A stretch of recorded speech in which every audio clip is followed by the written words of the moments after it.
Hello, you guys. Welcome back to another episode of Any and There's Always a Disney Guy. If you haven't already, you guys already know what to do. I shouldn't even have to tell you, it ain't nothing new. But if you don't know, make sure you subscribe to this podcast by following on whatever service you're listening on, whether it's Anchor, if it's Spotify, if it's the podcast website. Just follow it so you can get updated on, if any new episodes are out. But today we're gonna be talking about Doctor Strange in the Multiverse of Madness. Before we get in there, you guys already know what to do. It's nothing new. I already told you. Make sure you've done it. And yeah, let's get into today's episode. So today we're going to be talking about Doctor Strange in the Multiverse of Madness. It's the sequel to Doctor Strange. Everybody knows that Scarlet Witch herself has been through so much emotionally, especially within WandaVision. If you guys don't know, if you haven't seen it, spoiler alert, WandaVision, which was based in it's been a while since I watched it again. Westview.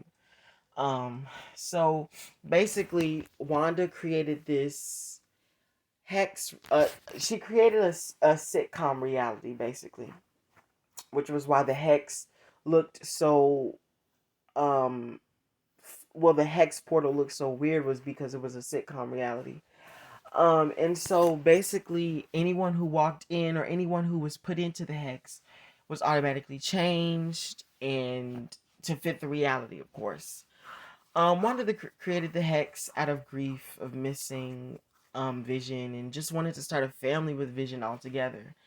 And so since she couldn't do that, she did the only thing she could do, which was create a universe. I mean, a reality. And she didn't even realize that she did it in the beginning until towards the end when she realized how she did it.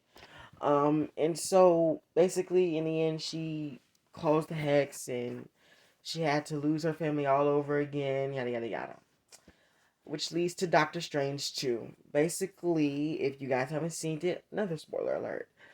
Um, Wanda is trying to basically go to a different reality because since she created her kids within this hypothetical world, they now exist within different universes. And so in the end of WandaVision in the credits, you see Wanda um astral projecting and she hears her children call out to her from a different universe. So this is what leads into Doctor Strange 2.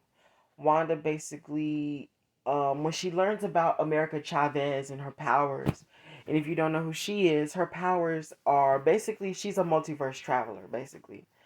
I don't know if you guys remember the quote, but she said, I don't even dream. I never dream. She never dreams because, she's a multiverse traveler, and her powers are based off of her emotions, which makes it worse. So if she's nervous, she jips from like different universe to universes. If you haven't seen the movie, and she did that with Doctor Strange. So Wanda was after her because of her power. She has the ability to basically transfer to different universes instantly. And that's what Scarlet Witch wants to do. So because she didn't have access to these abilities and she did everything she could to get to Chavez, but of course Doctor Strange, prevented that from the best as he could, Wanda decided to use her alternate method, which was the dark hold. So she used her abilities to basically possess her Earth 838 or 818. I forgot the universe name, but she possessed her Earth 838 or 818 self to basically be with her kids. Since she doesn't have America Chavez's abilities, she decided to use the alternate route, which was just for now. Once she did, because she did get America Chavez at some point.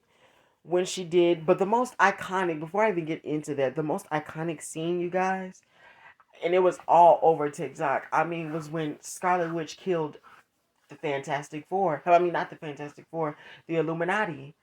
Um, so if you guys don't remember, in an alternate reality, Doctor Strange died due to him using the dark hold, which wasn't allowed at all in their universe and was not tolerated, especially with the Illuminati and especially with them being the most powerful people in the world. they decided to have, I forgot his name, but it's the dude with the voice, and if he speaks, it destroys everything in his path, and so they had to deploy him, and they had to kill Strange because of what he did, unfortunately, in that universe.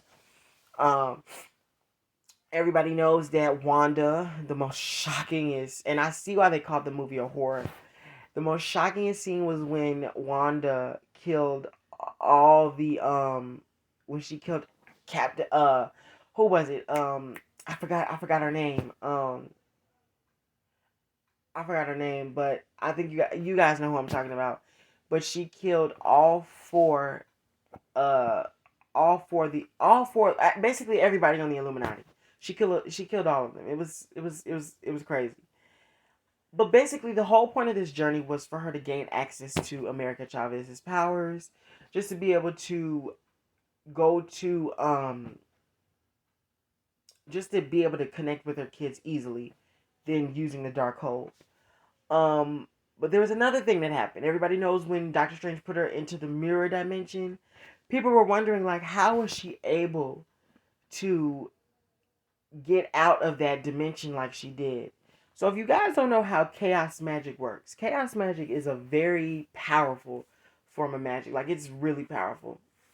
So when she was in the mirror dimension, as you guys noticed, when she tried to use her powers in the dimension, it caused basically the sensitivity within the dimension to get worse. So it basically, when she used her powers, it basically caused the mirror dimension to sort of defend itself by getting sharp, like basically like a trap. We'll say that it was like a trap. So when she used her powers, everybody knows that those sharp things came out of the mirror dimension. Um, but what Wanda realized when she put her hand in the water is that Wanda's ability is that she can warp reality. What does that mean? It means she can change the things around her, including manipulating the laws of physics.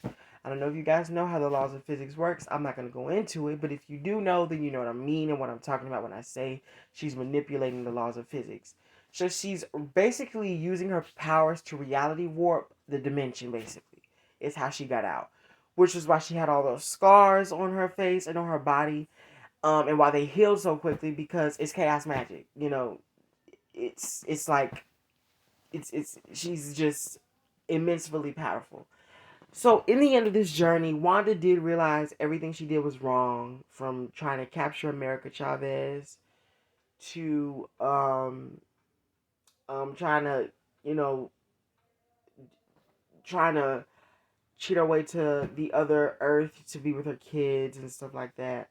Even though those were epic things, um, but yeah, it was a lot. Wanda's been through a lot. It's been rumored that Wanda was killed. In the end, because when the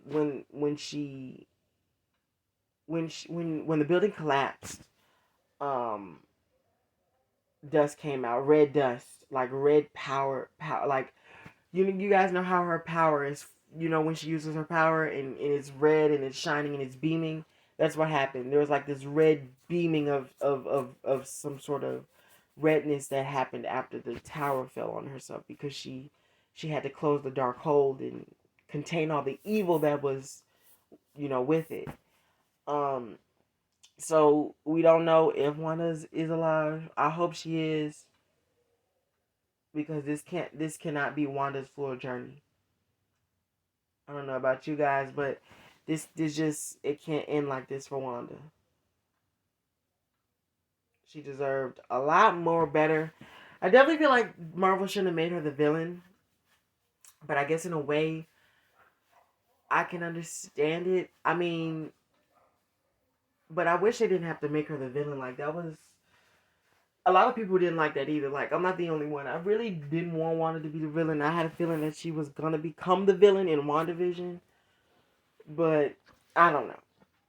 I definitely didn't want her to be the villain in this movie, but of course Marvel had to do what they want to do, which honestly, I don't know. It's just, Wanda's is she's been through a lot emotionally, and she's gotten powerful like over the years. Just terrifying. Just it's just it's scary type change. But I mean, yeah, that's why I love Scarlet Witch. She's not my favorite character though of the MCU. But she's definitely top three. She's not my favorite character. My favorite character within the MCU will always be Iron Man, dead or alive. Like it will always be Iron Man. It will never change, never ever ever. Just like with DC, it will always be Batman. Um, but yeah, thank you guys for listening in, and I hope you enjoyed today's episode. You guys already know what to do because I mean, it's not new. Make sure you subscribe to the podcast. Check out the website. Do what you gotta do, and you guys already know what's up. I shouldn't even have to tell y'all. It ain't. It's nothing new. But thank y'all for listening in, and yeah, bye bye, guys.